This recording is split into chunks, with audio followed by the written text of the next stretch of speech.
जय श्री राम दोस्तों, वॉक पे चर्चा में आपका स्वागत मेरे चैनल भारत का गौरव पे। आज मैं एक छोटी सी इंसाइट और उसके साथ जुड़े हुए बहुत बड़े बड़े फैक्ट्स आपसे शेयर करना चाहता हूँ। हम लोगों ने कभी शायद सोचा नहीं कि भारत अपने अर्लीस्ट टाइम से नॉलेज इकोनॉमी है।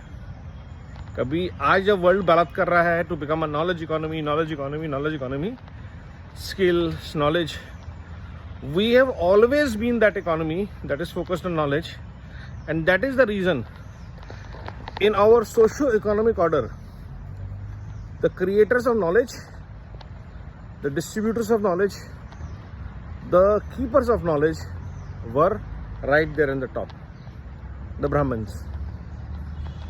And it was not that it belonged to a family. It was not कि गांधी परिवार का है तो सारे ब्राह्मण वही होंगे, जी नहीं। Anybody who studied well,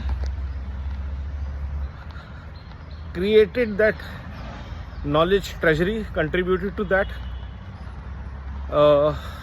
shared that knowledge treasury with the students, became that Brahmin over a period of time through gaining knowledge. And that's how the Pandits, that's how the extremely knowledgeable people across the country created those universities from Takshila to Magadh to Vikramshila to South, everywhere. Largely because knowledge was the key. And not only Indian, global knowledge. From and on across subjects, from cookery to astronomy to weapons to metallurgy to architecture to navigation, all forms of knowledge were part of our knowledge creation ecosystem. Isn't that wonderful? और अगर आप इस पूरे को इस संदर्भ में देखें कि क्यों आज और पिछले कई 100 सालों से भारत की संस्कृति पे, भारत के इंस्टीट्यूशंस पे, भारत की नॉलेज की परंपरा, गुरु शिष्य परंपरा से लेकर के गुरुकुल परंपरा तक सब पे प्रहार हो रहा है, तो आपको समझ में आएगा the fight was always for knowledge. Bharat के ग्रंथों को यहाँ से हटा दिया गया, लाइब्रेरीज को जला दिया गया, और कहीं ना कहीं शायद कश्मीरी पंडितों को भी उनके मूल स्थान से निकालने का कारण, कश्मीर से निकालने का कारण, Kashmir was the fountain head of knowledge. Look at all the great literature work in the history of India, they will have their root in the Himalayas, essentially Kashmir, the whole Kashmir, right? Sharada university was in Kashmir, the full Kashmir. तो ये जो संघर्ष है knowledge और knowledge के through created wealth और उस wealth से क्रिएटेड प्रॉस्पेरिटी का ये जो चक्र है, ये है सबसे बड़ा कंपटीशन जिसको सारी दुनिया कंट्रोल करना चाहती है।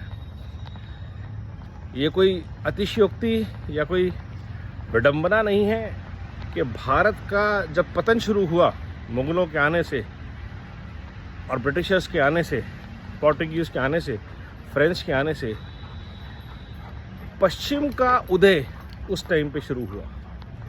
हमारी नॉलेज, हमारा वेल्थ, हमारे ट्रेजर्स वो लूट के ले गए। सिर्फ पैसा नहीं है, सोना, धन दौलत, वो नहीं, नॉलेज ले गए। हमारे यहाँ बहुत सारी चीज़ें जो डॉक्यूमेंटेड थी साइंटिफिकली, उनको उन्होंने माइथोलॉजी बोल दिया कि this is not proven, but it is there for 5000 years. It's a journey of processing that knowledge, fine-tuning that knowledge for 5000 years. नाट्य शास्त्र, drama, theatre, all that knowledge पहले सिर्फ एक्सचेंज होती थी। ह्यूमन सांग आए, सिल्क रूट से और नॉलेज सीकर्स आए, वो नॉलेज ट्रांसफ़र होती थी। बट पिछले 1.5-2 साल में वो नॉलेज लूट के जानी शुरू हो गई। मुगलों और तुर्कों के बाद, अंग्रेज़ों के बाद वो नॉलेज गायब होनी शुरू हो गई। मतलब हमारे लिए नहीं है, औरों के लिए है, और औरों ने हम पे राज किया उस नॉलेज के बेसिस पे। आज ये मैंने आपको बिंदु इसलिए दिया है कि कहीं ना कहीं जब आत्मनिर्भर भारत की बात चल रही है तो हम अपनी नॉलेज लाइब्रेरीज, नॉलेज रिपोजिटरी दोबारा बना रहे हैं। चाहे वो एआई को लेके हो, चाहे ग्लोबल बेस्ट प्रैक्टिसेस को लेकर हो, यूपीआई को लेके हो, डिजिटल इंफ्रास्ट्रक्चर को लेकर हो, एजुकेशन सिस्टम को लेकर हो, तो हमें अपने नॉलेज सिस्टम एक बार फिर अपने संस्कार और संस्कृति के बेसिस पे बनाने हैं।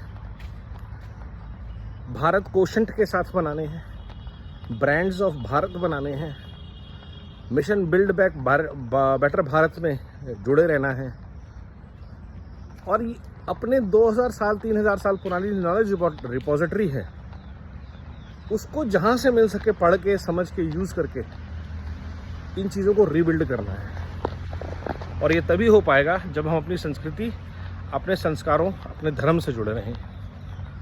तो पढ़िए सनातन धर्म के बारे में, अपनी बुक्स के बारे में, और उनमें जो कोड में नॉलेज एम्बेडेड है, कोडेड नॉलेज, उसको समझिए और बेहतर विश्व बनाने के लिए mission build back better Bharat से जुड़ जाइए।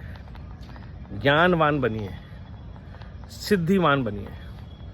वंदे मातरम, नमो भारत, जय हिंद।